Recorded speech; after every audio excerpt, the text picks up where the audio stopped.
One of the biggest stressors in life is finances and economic stability. Financial stressors amongst immigrant families is often overlooked in a therapy context. For example, how often are we exploring the ways in which clients and their families are impacted when financial security is frequently in flux based on situations beyond their control? How do children in mixed status families navigate financial responsibilities? Furthermore, what are the pressures that the children and their families face? How do these experiences shape the way in which children of mixed status families form meanings associated with finances? Welcome to People of Color in Psychology, the show that explores mental health topics specific to culture, diversity, and communities of color. I am your host, Jack Zen. Today we have Dr. Ana Romero Morales. She goes by Dr. Ana, is a licensed pediatric psychologist and owner of Brewing Dinero. Dr. Ana's clinical specialization is in infant and early childhood mental health, and her research focuses on mental health within the undocumented and mixed status community. She has a publication in the Journal of Latinx Psychology titled The Impact of Undocumented Status on the Family, the Sibling Relationship, and the Self.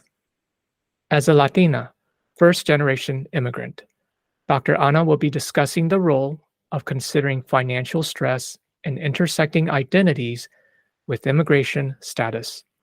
Dr. Ana, thank you so much for joining me today. Thank you for having me. It's such an honor. Can you tell me, how did you get into this work? Share with me your journey. Yes. So as you know, your intro mentioned, I am a first generation immigrant. So my parents were born in Mexico, and then I came as a young child. I was very, like many other families, I think my parents definitely emphasize the importance of college and higher education, even though they didn't know anything about it. And so I remember being in college and I had to write a capstone, and I was very curious about mental health and mixed status families, which is when family members comprise of different immigration statuses. So some can be undocumented, some are natural born citizens, others become naturalized, legal permanent residents. And I just remember thinking, like, I have a lot of personal connection and friends who are part of that community and wanted to learn more about it. And at that time, it was way back when there was barely any research on undocumented communities, on mixed status families, even less so. And so I started on trying to do lit reviews on this subject.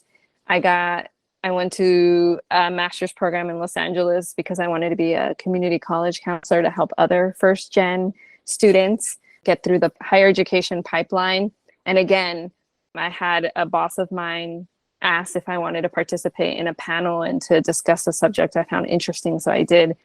Again, another lit review on the most recent studies on mixed status families, especially looking at siblings. So when one sibling's undocumented and the other's a US citizen. And again, I couldn't find much though. I was kind of extracting from what existed at that point, and I got a lot of great feedback, and they told me you should really consider getting a PhD. And so I did. And so a lot of my research since then has been trying to make sense of the experiences of mixed status families. I think there's a lot in terms of the burden and the impact of parents when they're the ones who are undocumented, and the impact it has on their children, but much less so about what it's like for the children. Oh, right? interesting. Yeah. Wait, can you say a little bit more about that? Because now, when you're talking about this, the parents are probably the ones who are seeking therapy, or the children are the one that's also getting treatment. Yeah. So I was looking at it from a lens of, a lot of our research has focused on what's it like for US citizen children who have undocumented parents, and the mental health implications. So when parents are, working low paying jobs without a social security number, usually that means they might be in jobs that are exploitative, labor based. There's a lot of financial stress, right? The impact of worrying about deportation. And there's actually been studies where it shows, like, yes, many people think like the worst thing that can happen in a family system is that someone is deported, of course. But then there's all these other things that happen before then, right? Like the financial stress that happens, being unable to access resources. If you're injured, what does that happen to your family system when you can't work? And then, of course, if they're deported, the impact, not only emotionally, but also the financial impact of losing the breadwinner at times in the family system kind of trickles down to the children, who often are US citizens who are able to access resources. But because they grew up in a mixed status family, at least in the research I did and interviewing participants, even US citizens experience their life and live their life as if they're also undocumented. And so I think there needs to be more information and more research on the experiences, especially as they get older. Because when we work in mental health and we're talking to people who come from these families, even if they're the ones who are citizens and are not going to get deported and feel protected, they don't, because, right, because if you tell your therapist, oh, I'm from a mixed status family, there's all these fears that come with it. Like, how does my identity as a citizen in the system is going to affect everyone else? How's it going to affect my siblings, my parents, that I'm sharing this information with someone, potentially meeting for the first time in a session? Yeah, yeah, and honestly, I would say most people wouldn't even know what do you mean by mixed status, Hmm. and rarely do people consider, as you were highlighting, wait, children are oftentimes the one who are getting citizenship, whereas the parents are not. Hmm. And so, what are some of the reasons that might happen? Can you share with me some of the I don't know if it's immigration history or immigration process that we might want to understand to see how this plays out? Yeah, so I think a lot of my research I did out of California because that's where I grew up. And so there's a long, long history of immigration laws that have been in place that impacts most immigrant groups in various ways. The one I focused on was those coming from Mexico or who have Mexican heritage, who have this long history of this like push and pull factor of people get brought into California to work in the fields, but way back in like World War II, when people were in the army and serving and they needed workers. And then once things get better, people get pushed out. And so this push and pull factor is what has made it so that you have family who have been here for probably decades at this point, who have grown up here, who know this place as their life, their home. And then they have children here, and those children are born here. And so it's an interesting mix of belonging but not belonging because of the current laws, right? Because the laws are constantly changing. So one moment you feel safe, the next moment, presidents get sworn in and then laws are changed again. And so it's a constant state of limbo. That's what they often say in research, this limbo place. And people who are citizens kind of get caught in it because that's your family system, right? You grow up Mhm. living your life the way you think it's normal and the way your parents function. So in my research, when I was actually interviewing siblings together, it was very interesting to see the dynamic of even, the undocumented sibling who longs to travel and have these experiences, and then the US citizen sibling who can have all these things, and yet they're choosing not to because of their sibling, right? Because of guilt, because of, well, I don't want to experience these things without my sibling being there. So it was very interesting to see that, oh, as a US citizen, you are also living life with restrictions, out of camaraderie, out of guilt, or out of fear, right? Yeah. You're missing out on like these life experiences with your family because of the limitations of your family status. Wow. And when you were looking at the study, also maybe in the community, I would imagine that there, as you were highlighting, a lot of guilt if, let's say, the sibling is U.S. citizen and they're unable to go out. I would also imagine the impact it has on the socialization process. I don't want to Hmm. out my family. I don't want to out my sibling who is Hmm. undocumented. Yeah. Yeah. There's this interesting dichotomy because they don't want to because they want their family to be part of experiences, and yet they do take on that experience. So a lot of my sibling participants talked about being a bridge, right? Oh, you're the Mhm. US citizen sibling. If there's a family, if there's a death in the family, if something happens, you have to go to Mexico and be the representative of the family because you are the only one to go. And so feeling this pressure and responsibility of, yes, I want to be there for my family and I want to support them in this way, you know, because they can't go there. So kind of taking on these different family expectations when status is thrown into the mix. The participants, these siblings, that's navigating this type of responsibility. What Mm-hmm. age were these children?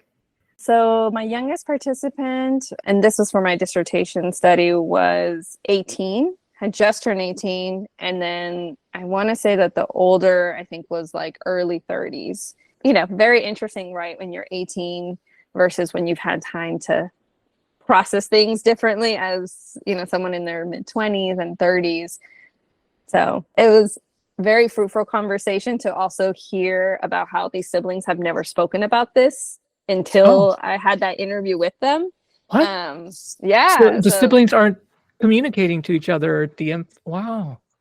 yeah, so very interesting, and there were moments where there was some tension as people were saying these things out loud, and right, because very often sometimes it's just very taboo. We don't talk about it, we don't want to think about it. It's a very painful thing sometimes, and at the same time I think there was also really beautiful moments where people started talking about how this difference in status actually brought them closer, really influenced the career path. Like some of the people I spoke to, like, oh yeah, like I want to be a lawyer and work in you know, immigration law. And now I participate in student clubs that are focused on being allies to this community. So really seeing kind of the meaning they have made from their experiences as they get older.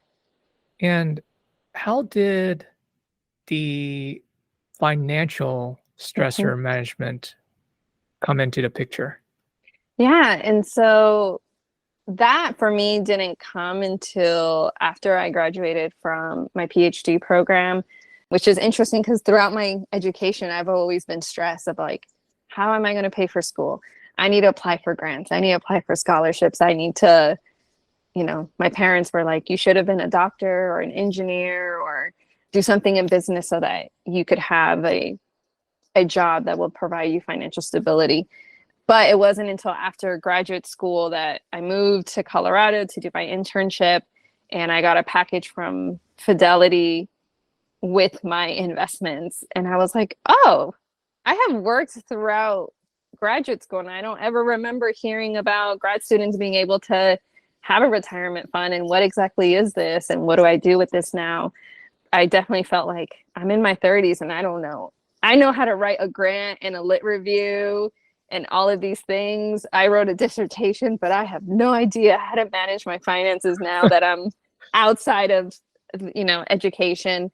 These were just conversations I would have with my husband because he was also first gen. And so we would talk about like, well, now we're married and how are we making decisions about our finances? Like it's the pandemic. If our parents lose their jobs, how are we going to manage helping them on top of helping ourselves? And so I started Brewing Dinero as like a fun thing to do during the pandemic and create a platform to just start sharing what I was learning, because I reflected a lot and I'm like, I didn't have my first credit card till I was like 25, 26. I'm like, I felt so late in the game. And I don't know if that's, you know, growing up in a family where money wasn't talked about other than we don't have enough or we need to be careful how we spend our money and saving is important.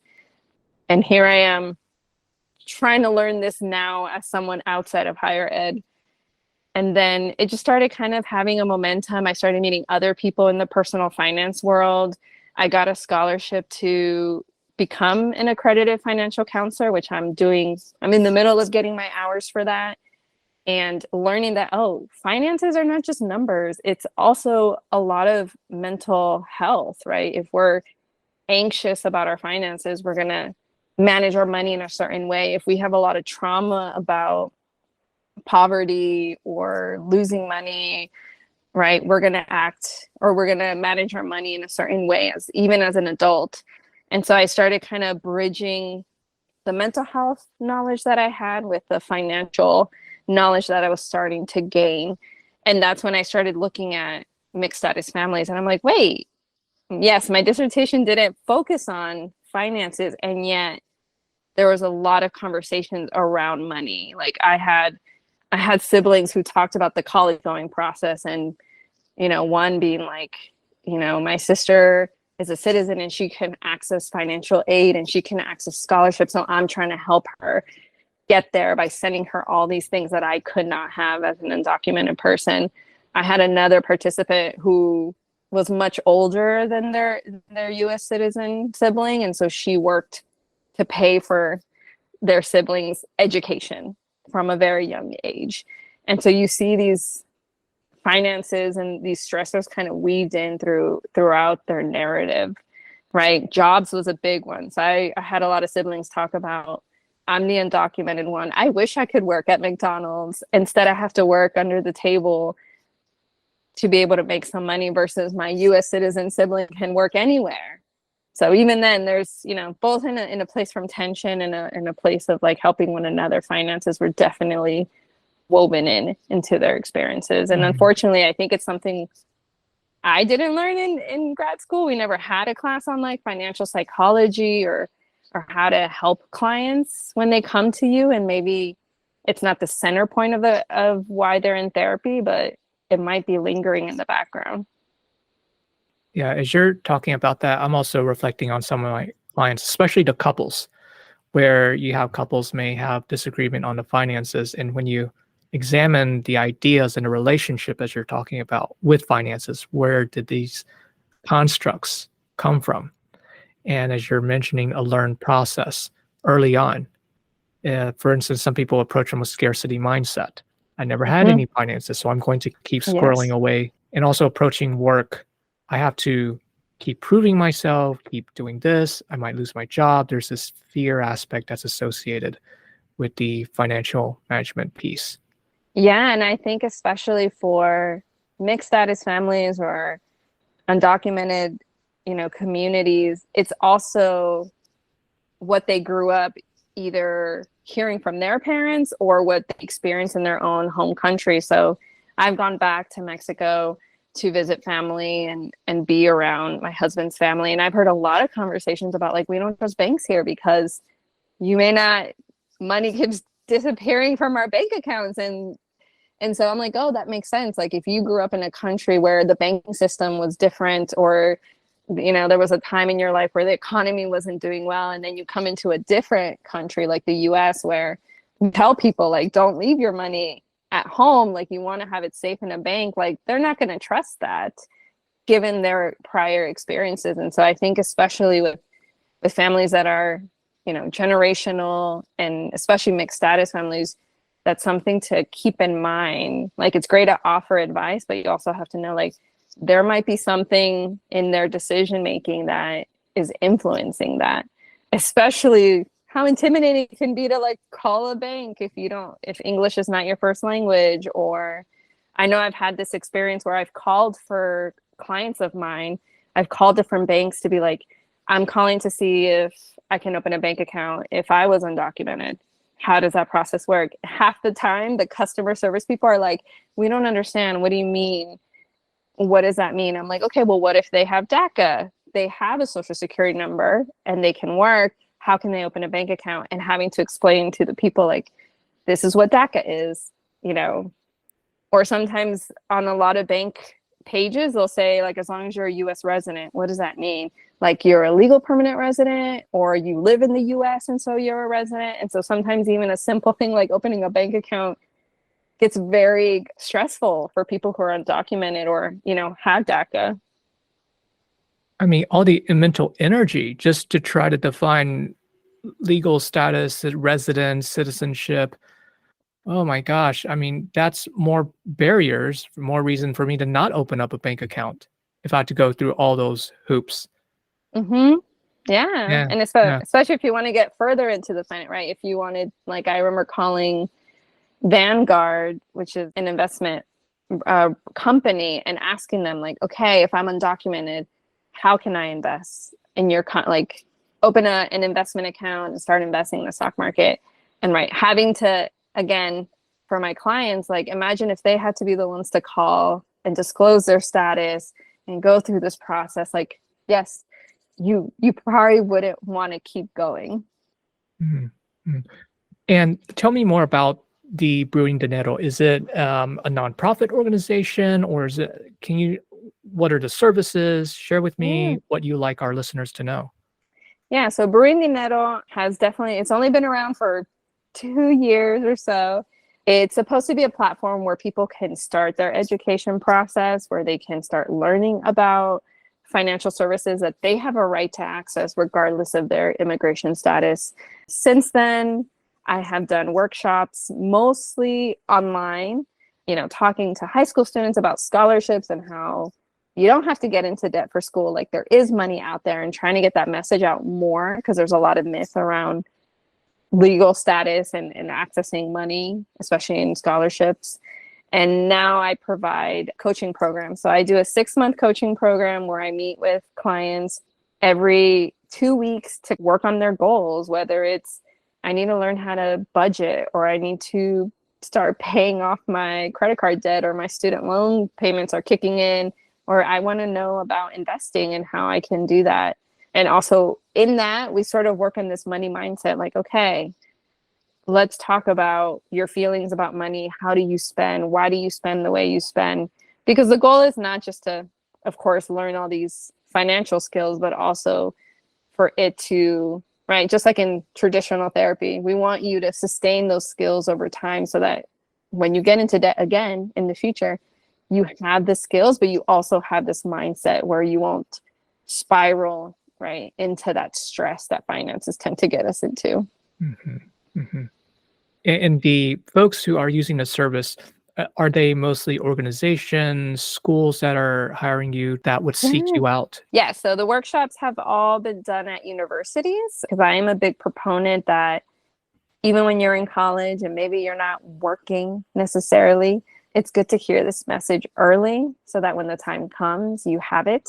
So I've partnered with universities for, they pay me to come do the workshops, and it's free for students. And many of my clients have sort of been first gen, recent graduates, getting their first job, trying to figure that out.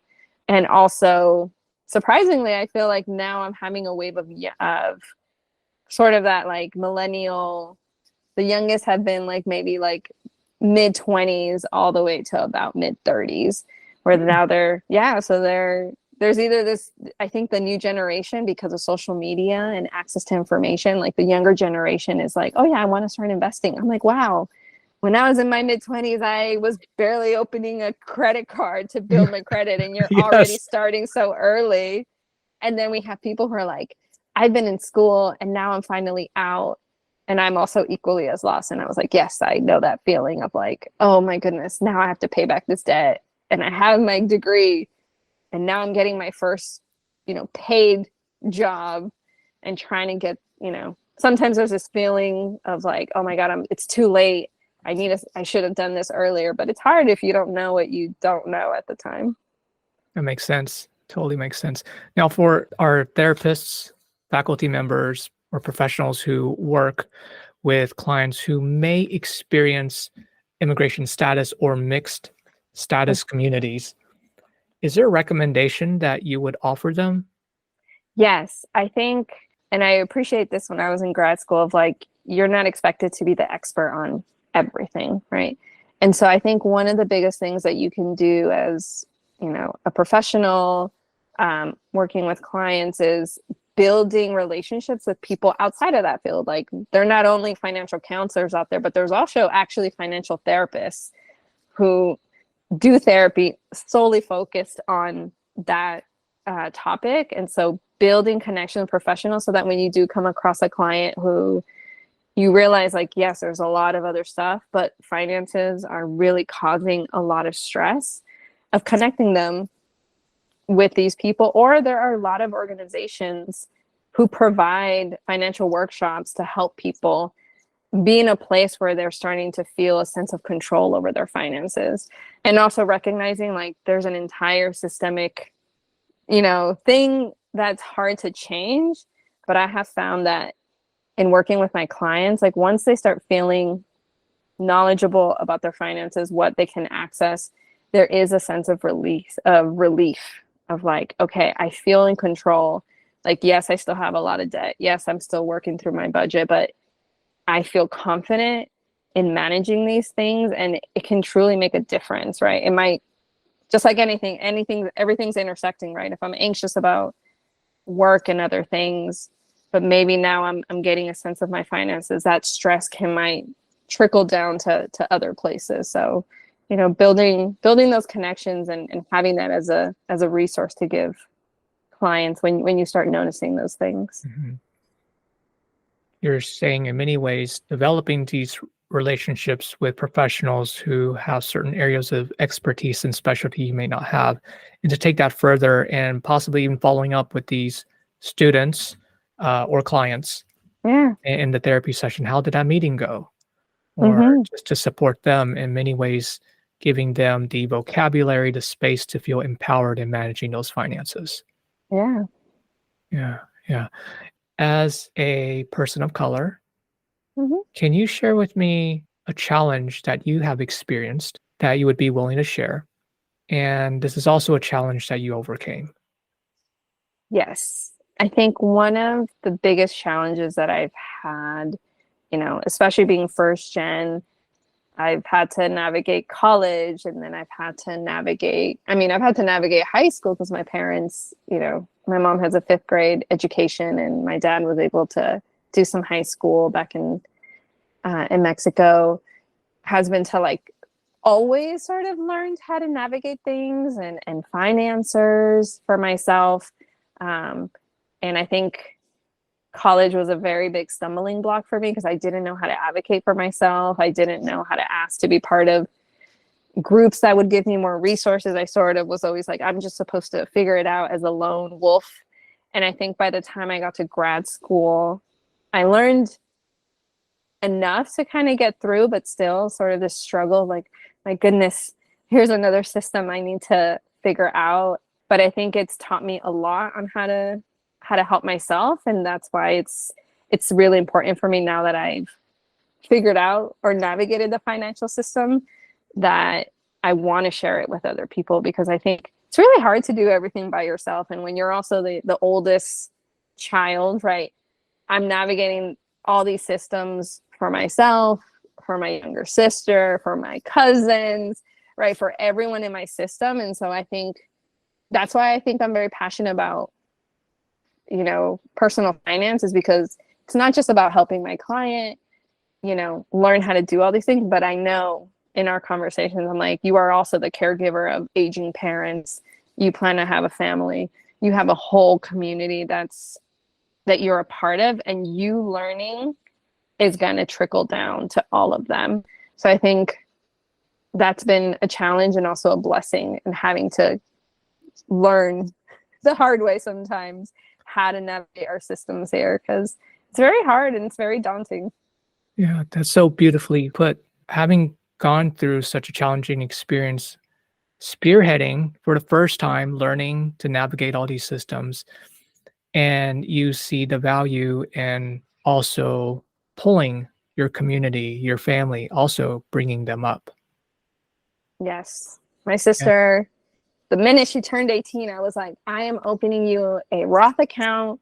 You're working, you're not making much money, but you are going to put away $5 a month into your retirement account so that you can start investing and compounding. And at first, she was not happy with me about it because she wanted to spend her money on Starbucks or whatever it was at 18. And now she's 20, and her account has just like blossomed. Like, it's doing so well. And now she's like, oh, I've increased it to $25 a month. I'm like, wonderful. By the time you're my age, like, you probably have enough to not worry about retiring later Wow. in life. Wow. Wow.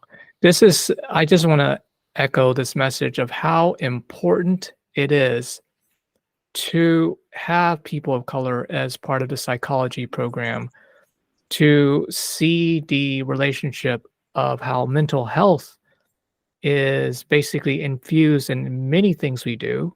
Like you said, there's what's the psychology of finance, or what's the Yeah. Yeah. technical practice?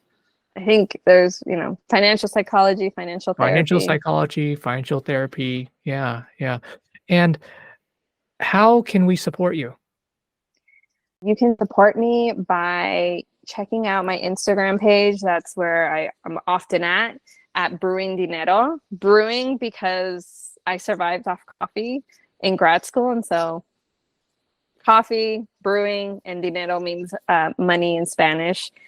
Go on there, support me by sharing my posts, liking them, letting other people in your community know, like, hey, we can really use the financial system in a way that it can empower you. It's a tool because, we shouldn't have to work until we're 65 unless we want to, right? Like we should be able to manage our money in a way so that it benefits us and helps our communities continue to, thrive. All right, Dr. Anna. Well, thank you so much for your message. Do you have any other final thoughts? No, thank you so much. And I'm really excited to start seeing financial therapy start making its movement, that more people in the mental health field are starting to be like, oh, there's all these other topics and arenas that we can really start making a difference. Well, Dr. Anna, thank you so much for your time today. Thank you. I hope you liked this episode. Please subscribe and share. We love to hear from you, so send me a message on LinkedIn or email. The People of Color in Psychology is brought to you by the Multicultural Counseling Institute, and I'm your host, Jack Tsen.